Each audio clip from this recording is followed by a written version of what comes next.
해 지는 저녁, 하나둘 불을 밝히는 노란 창문과 우산처럼 드리운 식물들, 허공을 채우는 푸른빛의 먼지, 지구의 끝도 우주의 끝도 아닌 단지 어느 숲속의 유리온실.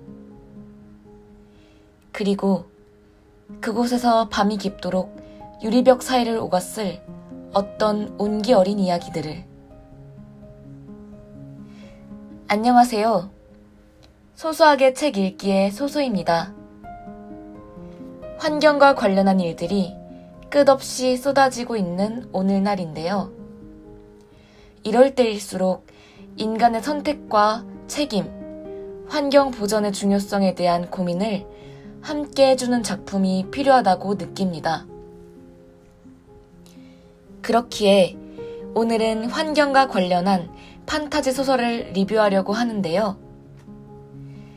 예측하기 어려운 미래의 세계를 엿보게 하면서도 우리 현실에서 해결해야 할 과제를 새롭게 생각하게 만드는 소설.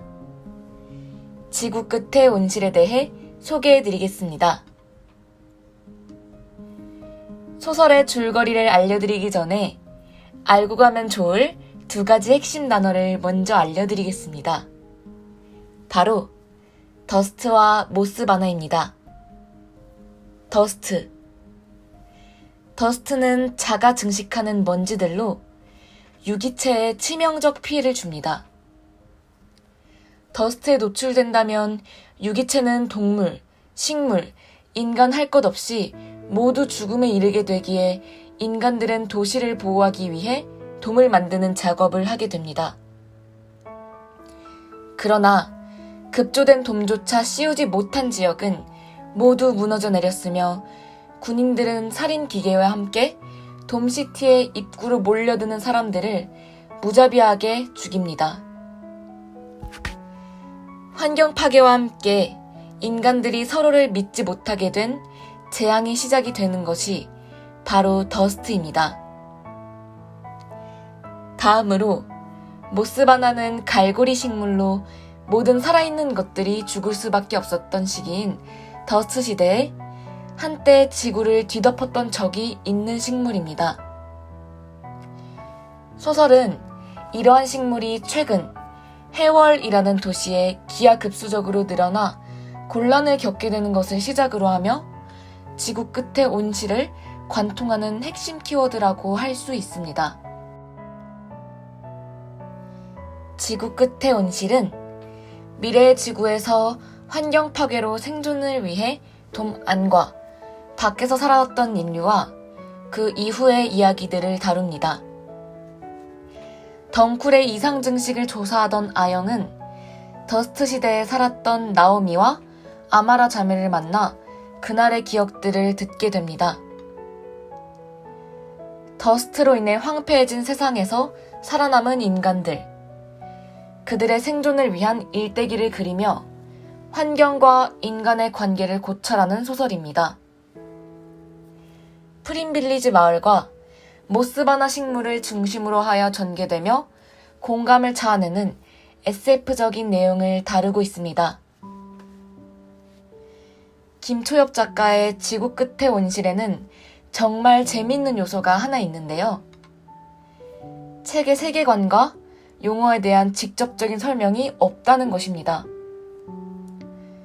마치 내가 등장인물이 살고 있는 미래에 함께 있다는 느낌을 받을 수 있었으며, 동시에 용어의 의미를 제가 직접 스스로 파악해가는 것이 흥미로웠습니다. 또한 기승전결이 완벽한 소설로 챕터마다 각 사건들이 모두 이어져 있다는 것과 우리가 알지 못했던 등장인물과 식물들에 대한 비밀을 알아가는 과정은 추리소설을 연상케 하기도 했습니다.